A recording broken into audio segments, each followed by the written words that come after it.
Hello there, my name is Bjorn and welcome back to my channel, Bjorn in Africa.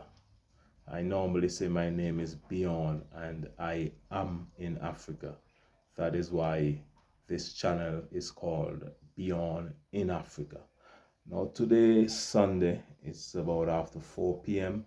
in the afternoon and it was just raining a little while ago. But today I thought that I would come on and speak to you a little bit about African politics.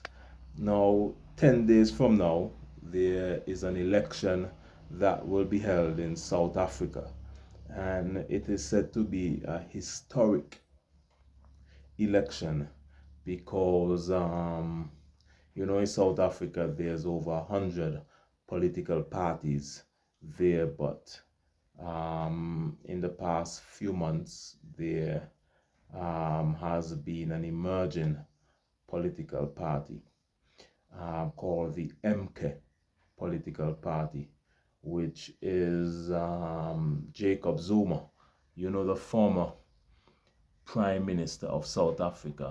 Jacob Zuma formed his own political party called the MK political party, and just last night he had a manifesto launch where he filled a stadium of 40,000 capacity. He full 40,000 capacity stadium uh, on his manifesto launch, and that is said to be significant because this is a new party just formed in December, and for him to fill a stadium like that, everybody is saying that is significant, and he is his party. Critics are saying that his party will take a significant amount of votes from the ruling ANC party. Now, ANC is the party of Nelson Mandela, and ANC has been in power since 1992. Before 1992, there was apartheid in South Africa, which means there was no elections. It was a white government, and they had no elections because the white population in South Africa is just around 6-7%. So obviously, if they had an election in apartheid, they would lose. So for all these years, up until 1992, there was no election in South Africa. And the white government ruled for years upon years upon years, implementing apartheid there. Now in 1992, the ANC, party of Nelson Mandela, they had the first election in the history of the country, and the ANC party of Nelson Mandela won overwhelmingly in a historic election. And since that, 1992, the ANC has been in power, getting over 50% of the votes. So as long as you get over 50% of the votes in South Africa, your party will win the election and you will form the government on your own. So the ANC on its own has been getting over 50% of the votes since 1992. Now Jacob Zuma was a part of the ANC, and then you have another party called the EFF. Their leader, Julius Malema, was a part of the ANC, but he formed his own party in I think 10 years ago, just over 10 years ago. I think every election since then, the EFF has been growing. I think they have over 40 seats in parliament right now. So the ANC had almost black people in South Africa were supporting the ANC in 1992. But now we have many different parties, and the ANC is said to be, they will slip below 50%. in this coming election, because Jacob Zuma's new party is actually taking a lot of votes away from that party. Now, if ANC falls below 50%, they will have to join with either EFF or Jacob Zuma's party, the MK party. You have another party that is in the top four in South Africa called the Democratic Alliance. That is led by a white leader. They have a white leader, and most white people in South Africa support that party. So that party normally gets 20 something percent of the votes. But they have a lot of black supporters because the white population in South Africa is just around 6%. So even if all the white people vote for their party, the Democratic Alliance, they will only get like 6% of the votes.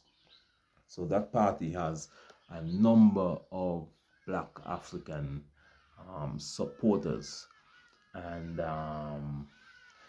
that is why that party has been able to get like 20 something percent of the votes each time. But I'm waiting to see this election, because remember a few months ago Jacob Zuma was in jail, and I think since then he said the ANC betrayed him because he was in jail, but after he was sentenced to 10 months in prison, he only served like maybe a month, because there was massive protests all around the city and cities in South Africa. And eventually they had to release Jacob Zuma because his supporters were attacking buildings, they were causing destruction. For some reason, people love Jacob Zuma. And Julius Malema of the EFF as well. He is well loved in South Africa. And the EFF, the Economic Freedom Fighters Party, is a Pan-African party, and they promise black people wealth. They promise they will give the lands back. They promise all Africans will be welcome there. So the EFF is a pro-African political party, and I like that. The ANC is more of a 50-50. They're trying to get support from all over, so they can't come out and say, oh, they're full African. They're trying to balance the votes, so they're not that pro-African.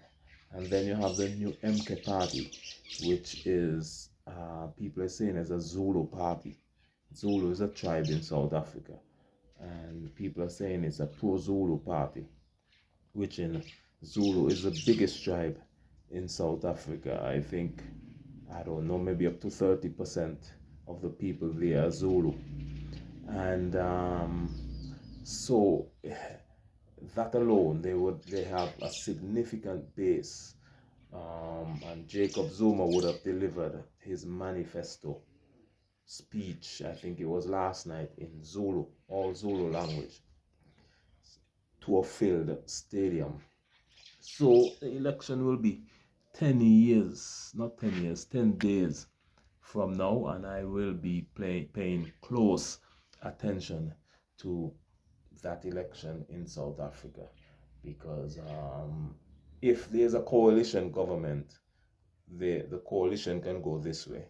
The ANC can join with the EFF and form the government, or the ANC, if MK get enough votes, they will be able to join with the MK party and form the government. Or you could have a three-way coalition between the ANC, the EFF, and the MK party. Or let's say the ANC wins over 50% of the votes, then they can form the government on their own. But my friends, this will be a fascinating election, and I think people from all over Africa and the Caribbean should pay close attention to this election, because how will this affect the Caribbean islands and Africa? If the EFF, which is a pro-African, pan-Africanist party, gets into government, then it will be better for the people of Africa. Africans may be able to travel visa-free to South Africa. And the people there, the black people there, will get a lot of land back. They will get a lot more opportunities um, there, because it will be a pro-African party. White people there wouldn't be that happy, but that's the way how it goes. And if the MK party gets into government, then they will be able to influence the ANC, and Jacob Zuma will be very powerful again, and he will be smiling in Parliament, because you must remember Jacob Zuma was chased out of government by the EFF party, which is led by Julius Malema. So now, if Jacob Zuma was to get back into government in coalition with either the ANC, EFF party, Jacob Zuma would be laughing, my friends. And so 10 days from now, on the 29th of May, the election will be held. Make sure to stay tuned. I'm going to be watching that election closely, because I find most people in the Caribbean don't follow politics in Africa. We follow a lot of American politics, and mostly American politics. But I think this should change over time. We should pay more close attention to our brothers and sisters in Africa. So I'll be following this election closely, and I have a lot of South African subscribers. Thank you for subscribing to my channel. I see you. And I have a lot of Kenyan subscribers and a lot of other African subscribers. And of course, I have a lot of subscribers from the Caribbean region as well. So I'm bridging the gap. That is the purpose of this channel, is to bring the African continent and the Caribbean closer together. So that is why I am doing this. How will the Caribbean benefit? The Black Caribbean benefit from a new government, which is a EFF, ANC, or MK party in coalition government? Well, if the EFF gets into government, they may be able to influence the government into giving the Caribbean islands visa-free and more benefits to South Africa. Because, for example, the country where I'm from, St. Kitts and Nevis, I can travel to any European country visa-free, but I need a visa to go to South Africa. Imagine that. So if you're in the South African government, or you're in a major party that may win, I want you to look into that for me on behalf of St. Kitts and Nevis. We need visa-free access to South Africa. South Africans can visit my home, St. Kitts and Nevis, visa-free, but for us on the island of St. Kitts and Nevis in the Caribbean, we need a visa to go to South Africa. I don't know what negotiations went on, but clearly the officials from my island wasn't paying close attention, because how can you give a country visa free to your country, but you need a visa to go to theirs? Makes no sense to me. So if this was overlooked, I'm asking you, if you're watching from the government in St. Kitts and Nevis, look into this. And if you're watching from the government in South Africa, or you're watching from a party that may win, look into this. We are one people of the Black African race, and we need to come together, work together, build stronger families, stronger economies, stronger countries. And that's it for now, my friends. Make sure to subscribe to my channel, share it with all your friends and family, and thank you again for your support. And make sure to watch all the ads that is playing on my channel. I get a little something from YouTube, a couple cents here and there, and I would appreciate if you watch all the ads, even if you have to leave the ads running and go and do something and come back and watch the video. Just let the ads run. Let them run. Let them run, my friends. And subscribe, subscribe, subscribe. I'll see you again in the next video. This is Bjorn in Africa. I'm in Nairobi, Kenya, signing out. Bye-bye.